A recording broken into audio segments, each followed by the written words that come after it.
आज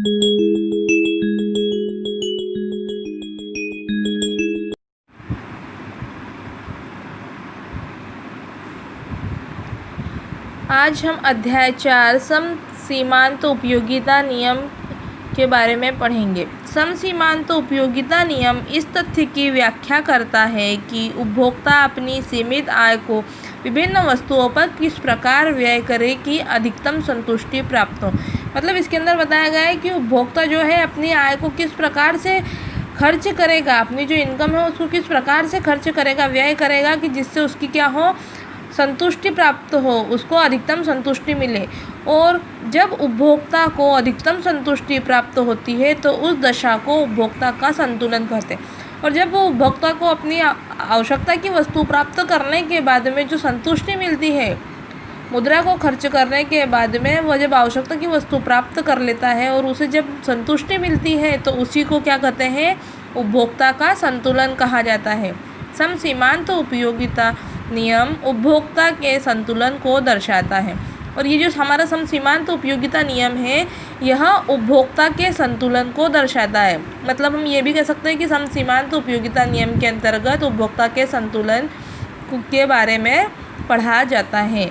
ठीक है, इस नियम का प्रतिपादन गोसेन ने किया था, इस कारण इसे गोसेन का दूसरा नियम भी कहते हैं। जो सम सीमांत उपयोगिता नियम जो कि उपभोक्ता के संतुलन पर आधारित होता है, उपभोक्ता के संतुलन को दर्शाता है, इस नियम का प्रतिपादन गोसेन ने किया था, इसलिए इसे गोसेन का दूसरा नियम भी कहा जाता है। अब हम इस नियम के कथन के बारे में पढ़ेंगे। प्रोफेसर मार्शल ने इस नियम का कथन एक वस्तु के संबंध में दिया था जिसको विभिन्न प्रयोगों में प्रयुक्त किया जा सकता है।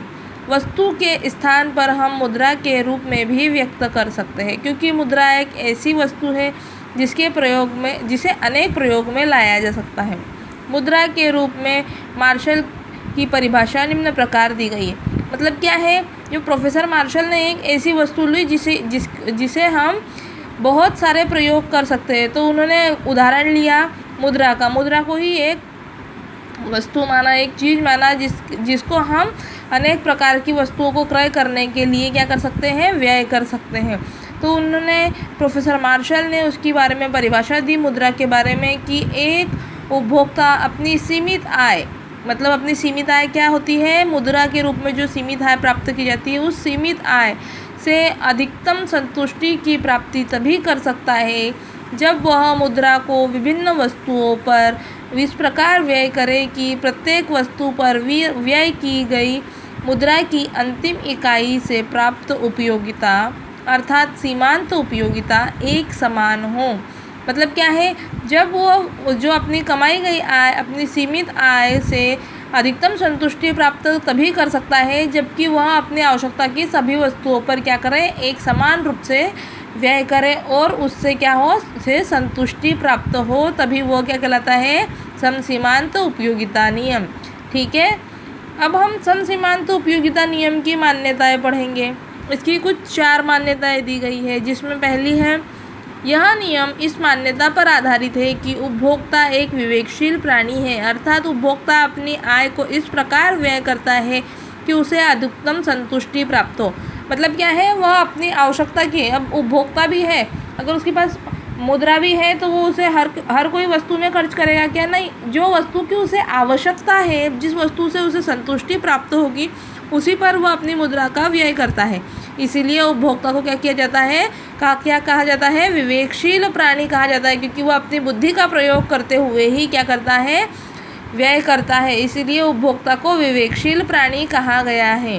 ठीक है, मुद्रा के सीमांत उपयोगिता समान रहती है, अर्थात मुद्रा की मात्रा में कमी अथवा वृद्धि होने पर उसकी सीमांत उपयोगिता में परिवर्तन नहीं होता है। मतलब जो मुद्रा की सीमांत उपयोगिता, मतलब उसे किस सीमा तक हमें उपयोग करना है, किस सीमा तक हमें खर्च करना है, ये कैसी रहती है, समान रहती है। अगर हमारे पास मुद्रा ज़्यादा या कम हो तो हम उसे, हमारे ऊपर है कि हमारी सीमांत उपयोगिता के ऊपर है कि हमें कितनी मात्रा में उसे खर्च करना है। उसकी मात्रा जो है कम रहने पर भी और वृद्धि होने पर भी उसकी मात्रा में किसी प्रकार से कोई परिवर्तन नहीं होता है, इसलिए उसे सीमांत उपयोगिता क्या रहती है, सभी इसमें मुद्रा के रूप में समान रहती है, उसकी उपयोगिता कभी बदलती नहीं है।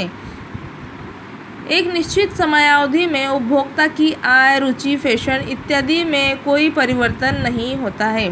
मतलब मनुष्य, हम मानते हैं कि मनुष्य क्या है, विवेकशील प्राणी है, तो उसकी जो है सोचने की क्षमता है, उसकी जो रुचि फैशन के अनुसार परिवर्तन करने की क्षमता है, वो क्या एक ही दिन में बदल जाएगी क्या? नहीं, कुछ समय, एक समय अवधि के बाद में उसे ऐसा लगेगा कि हमें यह चीज़ अभी नहीं लेना चाहिए, हमें इस चीज़ का भी उपयोग नहीं करना चाहिए, लेकिन एक समयावधि तक उसकी आय, रुचि, फैशन में किसी भी प्रकार का कोई परिवर्तन नहीं होता है।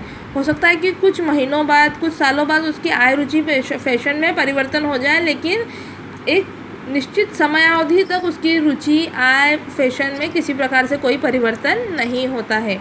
उपभोक्ता को मुद्रा रूपी पैमाने से मापा जा सकता है। उपयोगिता को मुद्रा रूपी पैमाने से नापा जा सकता है। मतलब क्यों?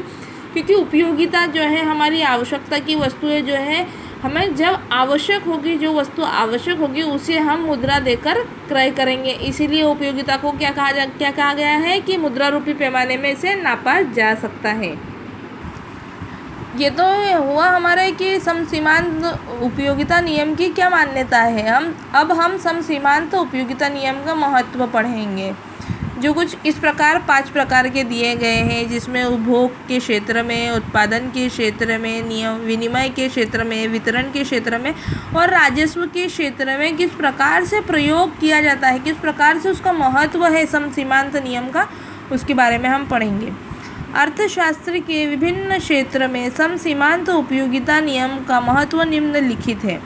पहला है उपभोग के क्षेत्र में इसका किस प्रकार महत्व है। ठीक है, इस नियम के आधार पर उपभोक्ता इस बात का निर्णय कर सकता है कि वह अपनी आय में से कितना वर्तमान में व्यय करे तथा कितना भविष्य के लिए बचा कर रखे।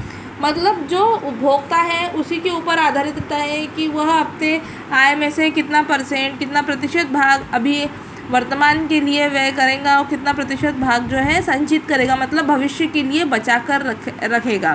ठीक, वर्तमान व्यय तथा भविष्य के लिए की गई बचत की सीमांत उपयोगिताएं समान होने पर ही उपभोक्ता की संतुष्टि अधिकतम होगी। मतलब जो है व्यक्ति के पास अगर पैसा आता है, मुद्रा आती है, तो उसे वर्तमान की आवश्यकताओं की पूर्ति करने हेतु तथा अपने भविष्य के लिए भी, भविष्य की ओर देखते हुए भी क्या करना चाहिए, अपनी आवश्यकताओं की, उपभोक्ताओं की क्या करनी चाहिए, संतुष्टि करनी चाहिए, जिससे ही उसकी क्या होगी, अधिकतम संतुष्टि होगी। क्योंकि उसे यह एक डर नहीं बना रहेगा कि हम भविष्य में क्या करेंगे, भविष्य में कैसे रहेंगे, तो उसे क्या करना चाहिए, अगर अधिकतम आय प्राप्त होती है तो उसे भविष्य के लिए भी संचित ही करना चाहिए। इसलिए उपभोग के प्रयोग में जो है क्षेत्र में समसीमांत उपयोगिता नियम का ये महत्व होता है। ठीक, अब उत्पादन के क्षेत्र में इस नियम की मदद से उत्पादक अपनी लागतों को न्यूनतम करके अपने लाभों को अधिकतम कर पाते हैं।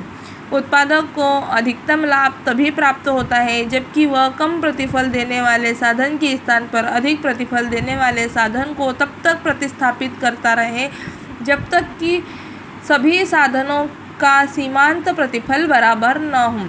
मतलब उत्पादन के क्षेत्र में क्या है कि उत्पादन क्या होगा कि जब तक जो उत्पादक है वह अपने उत्पादन की लागतों को न्यूनतम करके, मतलब लागत को कैसा करना है, कम करना है, और लाभ को क्या करना है, अधिकतम करना है, तभी हमें क्या होगा, उत्पादन के क्षेत्र में भी लाभ प्राप्त होगा। और उत्पादक को अधिकतम लाभ तभी प्राप्त होगा जब वह कम प्रतिफल देने वाले साधन के स्थान पर अधिक प्रतिफल देने वाले साधन का प्रयोग करे। मतलब जब वह उत्पत्ति के साधन, उत्पादन के साधन जब नवीनतम रूप से लाएगा, नवीनतम रूप से खरीदेगा और उससे उत्पादन कार्य करेगा, तो उसे क्या होगा, अधिकतम लाभ प्राप्त होगा। और यह सभी साधन जो है सीमांत प्रतिफल के बराबर न हो जाए। मतलब क्या है कि जब तक हमें उसका उपयोग करना है, जब तक कि हमें वो जो लाभ मिल रहा है वो लाभ कब तक ना हो जाए, सीमांत प्रतिफल के बराबर ना हो जाए, तब तक हमें क्या करना है, उससे लाभ प्राप्त करना है। ठीक है, ये उत्पादन के क्षेत्र में इसका प्रयोग हुआ। अगला है विनिमय के क्षेत्र में। विनिमय के क्षेत्र में मतलब क्या, इस नियम के आधार पर ही हम बाजार में मुद्रा द्वारा वस्तु खरीदते हैं। खरीदते समय वस्तु से मिलने मिलने वाली उपयोगिता तथा त्यागी गई मुद्रा की उपयोगिता को समान करने का प्रयत्न करते हैं। मतलब क्या है कि इस नियम का ऐसा आधार माना गया है कि जो बाजार में हम मुद्रा देकर जो वस्तु खरीदते हैं, तो उस समय जो हमें उपयोगिता मिलती है, मतलब उस समय क्या उपयोगिता होगी, जब हमने मुद्रा दी और वस्तु का क्रय किया, तो ऐसे में क्या हुआ, हमारे पास से मुद्रा गई और वस्तु हमारे पास आई। तो ऐसे में जो त्यागी गई मुद्रा, जिससे उपयोगिता का सामान करने में प्रयत्न करते हैं। मतलब क्या कि हमने वो मुद्रा उस दुकानदार को दी, उस शॉपकीपर को हमने वो मुद्रा दी और उससे क्या लिया, हमारे आवश्यकता का सामान लिया। तो यह क्या हुआ, एक प्रकार से विनिमय हुआ, और जिसे हमें विनिमय क्रिया से अधिकतम संतुष्टि प्राप्त हो सके। मतलब हमने मुद्रा देकर अपनी आवश्यकता का सामान क्रय किया, जिससे कि हमें क्या हुई, अधिकतम संतुष्टि प्राप्त हुई। ठीक है, इस प्रकार विनिमय के क्षेत्र में भी समसीमांत उपयोगिता नियम का महत्व होता है। फिर वितरण के क्षेत्र में समसीमांत उपयोगिता नियम वितरण के क्षेत्र में उत्पादन के विभिन्न साधनों के पुरस्कार, जैसे मजदूरी, ब्याज, लाभ आदि का निर्धारण करने में मदद करता है। मतलब जो वितरण के क्षेत्र में क्या होता है कि जो समसीमांत उपयोगिता नियम है, वितरण के क्षेत्र में भी उत्पादन के विभिन्न साधन, उत्पादन के साधन मतलब क्या बताए गए हैं इसके अंतर्गत, मजदूरी, ब्याज, लाभ आदि को इस प्रकार निर्धारित करें कि जिससे क्या हो, सभी को समान रूप से जो है मुद्रा प्राप्त हो। इसलिए वितरण के क्षेत्र में भी इसका क्या किया जाता है, उपयोग किया जाता है।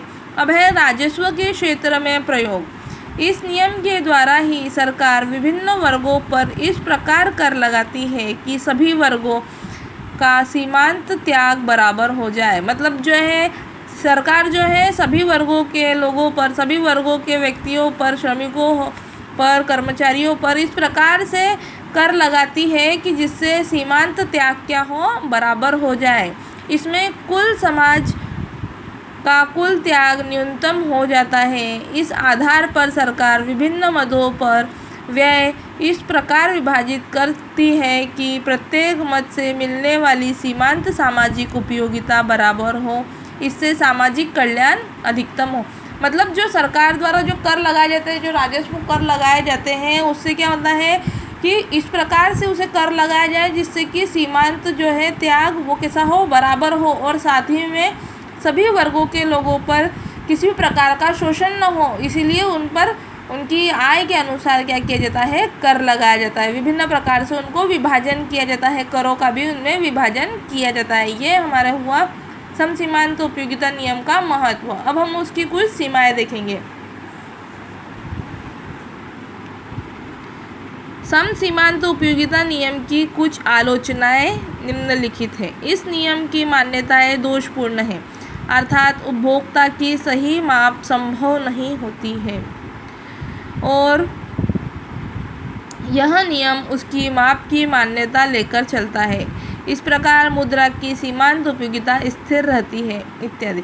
मतलब क्या है कि इसमें बताया गया है कि इसकी जो मान्यता है वो क्या है, दोषपूर्ण है। समसीमांत नियम की हमने पीछे जो मान्यताएं पढ़ी वो क्या बताई गई है, इस आलोचना के अंतर्गत यह आलोचना की गई है कि वो मान्यताएं क्या है, पूर्णतः कैसी है, दोषपूर्ण है।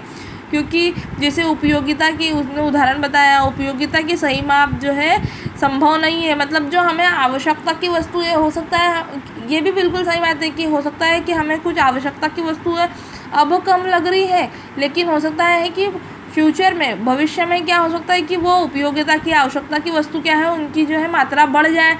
तो उपयोगिता की माप क्या है, एक समान नहीं रहती है, अलग अलग होते रहती है। तो और यह नियम इसी मान्यता को लेकर चलता है कि भाई उपयोगिता की माप क्या है, एक जैसी है, एक समान होती है। तो यह क्या है, मान्यता पूरी तरह कैसी बताई गई है, दोषपूर्ण बताई गई है।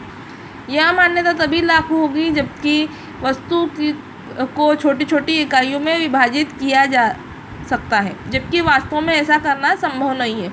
मतलब यह जो नियम है समसीमांत नियम, इसमें जो वस्तुएं हैं उसको जब तक कि छोटी छोटी इकाइयों में विभाजित न किया जा सके तब तक कि इसका माप करना, इसका मान निकालना क्या है, संभव नहीं है। इसलिए यह नियम भी यहाँ लागू नहीं होता है। ठीक, अगला है वस्तु के मूल्यों में परिवर्तन होने पर यह नियम लागू नहीं होता है।